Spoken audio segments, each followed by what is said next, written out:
बिस्मिल्लाहिर्रहमानिर्रहीम। अस्सलाम वालेकुम। कैसे हैं आप सब? उम्मीद करती हूँ आप सब खैरियत से होंगे। तो आज दोबारा मैं आपके साथ एक बहुत ज़बरदस्त सी home related tips and tricks की वीडियो शेयर करने लगी हूँ, जिसमें छोटी-छोटी सी चीज़ों को आप बहुत बेहतरीन तरीके से सर्व कर सकते हैं, चीज़ों को ज़ाया होने से बचा सकते हैं। तो चलिए अपनी ज़बरदस्त सी वीडियो का स्टार्ट करते हैं। तो सबसे पहले टिप नंबर 1, सलाद तो हर घर में ही बनता है और सलाद को सिंपल तरीके से हम कट करते हैं। अगर इसको ज़रा से डिज़ाइनिंग वगैरह हमने सलाद पे डालनी हो तो उसके लिए अजीब-अजीब तरीके से हमें कटर खरीदने पड़ते हैं और बहुत महंगी-महंगी चीज़ों का हमें इस्तेमाल करना पड़ता है। तो आज घर बैठे ही बिल्कुल घर की चीज़ों से ही हम ज़बरदस्त तरीके से सलाद बनाने का और खीरा काटने का मैं आपको तरीका बनाना सिखाऊँगी। तो सबसे पहले ये एक अदद खीरा मैंने ले लिया था, इसे मैंने छुरी की मदद से इसके छिलके उतार लिए। अब उसके बाद क्या करेंगे, इस तरह का फ़ॉर्क काँटा तो हर घर में ही मौजूद होता है। आपने क्या करना है, इस तरीके से आपने इसके ऊपर सारे-सारे निशान डाल देने हैं इसी फ़ॉर्क की मदद से।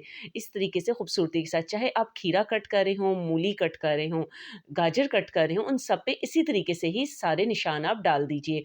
और उसके बाद आप जैसे सलाद की कटिंग करते हैं, आप कटिंग करते जाइए। तो आप देखेंगे बिना किसी कटर के, बिना किसी यूटेंसिल्स के यूज़ किए हुए ज़बरदस्त सा सलाद हमारा कट होता जाएगा और लगेगा कितनी मेहनत से कटिंग हुई है। तो है ना ज़बरदस्त सी टिप? अब चलते हैं टिप नंबर 2 की तरफ। केले किसी तारुफ़ के मोहताज नहीं हैं, बेशुमार कैल्शियम और फाइबर इनके अंदर पाया जाता है और बेहतरीन ग़िज़ा है, सुपर फूड कहलाता है। अगर केले का इस्तेमाल इतना अच्छा है, तो इसके छिलके क्यों हम ज़ाया करें? इसके छिलके भी बेहद मुफ़ीद हैं। आज ये वीडियो देखने के बाद आइंदा से आपने केले खा के इसके छिलकों को भी सँभालना है और कारामद बनाना है।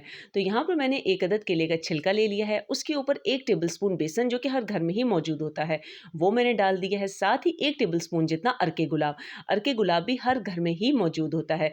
इसका आपने बहुत ज़बरदस्त सा एक मिक्सचर सा बना लेना है। उसके बाद सर्दियों का मौसम है, हमारे हाथों पे बहुत ज़्यादा खुश्की हो गई है, स्किन टैन हो चुकी है, बर्तन ठंडे पानी से धोने की वजह से स्किन बहुत ज़्यादा डल हो जाती है और अमूमन जो है जलने के छोटे-छोटे निशान हमारे हाथ पे ऐसे आ जाते हैं जो कि अरसा सालों गुज़र जाते हैं कि वो ख़त्म ही नहीं होते।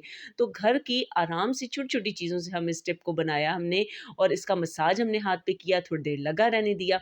उसके बाद हमने हैंड वॉश कर लिया। तो आप देख सकते हैं जितने छोटे-छोटे दाग धब्बे हैं वो बिल्कुल ख़त्म हो चुके हैं। अब बारी है टिप नंबर 3 की।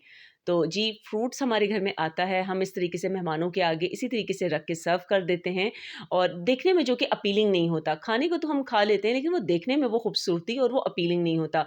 बच्चों को भी ज़ोर ज़बरदस्ती करके खिलाना पड़ता है। तो आज मैं बहुत ज़बरदस्त सी ये अमरूद है मेरे पास और एक अदद अनार था, इसके मैंने दाने निकाल लिए हैं। इसकी बहुत ज़बरदस्त सी आपको प्रेज़ेंटेशन बनाना सिखाऊँगी कि जिसे देख के बच्चे भी बहुत खुश होके फ्रूट खा लेंगे और मेहमानों के आगे भी आप जब सर्व करेंगे तो वो भी ज़रूर आपकी तारीफ़ करेंगे। तो यहाँ पर मेरे पास अमरूद थे, इनको मैंने आपने देख लिया होगा वीडियो में कि छुरी की मदद से गोलाई में काट के इसके सारे बीज निकाल लिए। वैसे भी अमरूद के बीज हम निकाल के ही इस्तेमाल करते हैं।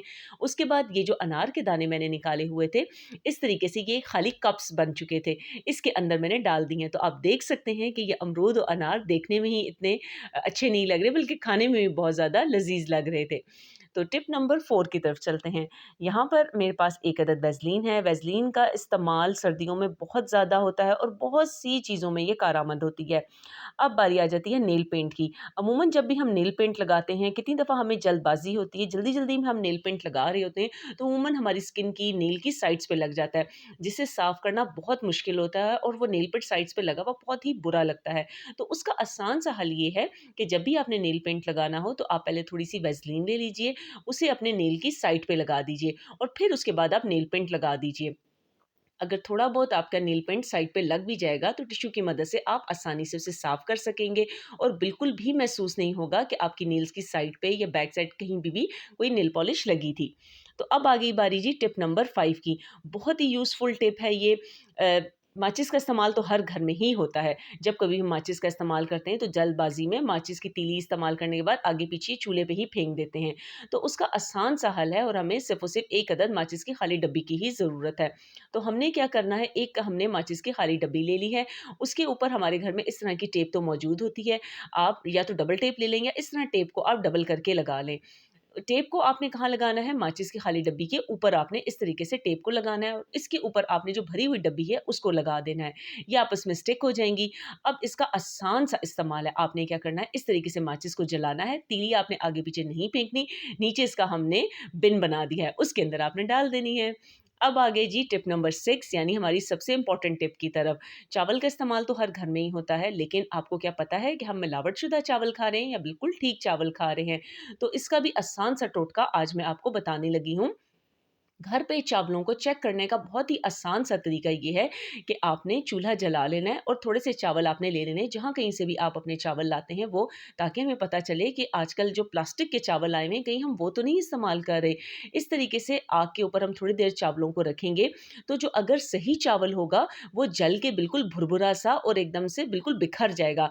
लेकिन अगर चावलों के दरमियान में मिलावट हुई, तो प्लास्टिक के चावल हुए, तो उसपे मुसलसल आग लगी रहेगी और वो आपस में जुड़ जाएगा और उसपे आग भी मुसलसल लगी रहेगी, यानी कि वो प्लास्टिक के चावल थे। यहाँ आप देख सकते हैं इस चावलों में भी मिलावट थी, जो कि चावल सही चावल थे वो जल के भुर चुके हैं और ये दरमियान में जो प्लास्टिक वाले चावल थे, यानी कि जो मिलावटशुदा चावल थे, देखने में हमें बिल्कुल ये एक जैसे ही चावल लग रहे थे, बिल्कुल भी हमें पता ही नहीं चल रहा था कि असल कौन से हैं, नकल कौन से हैं। लेकिन सिर्फ़ और सिर्फ़ आसान से स्टेप के साथ हमने जाँच लिया कि वाक़ई आइंदा अब हमने यहाँ से चावल बिल्कुल नहीं लाने। अगर लाने हैं तो पहले हमेशा हम चावलों को चेक करेंगे, तो देख सकते हैं कि अभी तक इन चावलों में आग लगी हुई है और ये बिल्कुल भी जल के भुरे नहीं हैं, ना ही इनकी आग ख़त्म हुई है। तो उम्मीद करती हूँ आपको मेरी आज की टिप बहुत पसंद आई होंगी। अगर आप मेरे चैनल पे नए हैं और चैनल को सब्सक्राइब नहीं किया, तो चैनल को सब्सक्राइब करना बिल्कुल ना भूलिएगा। Thank you.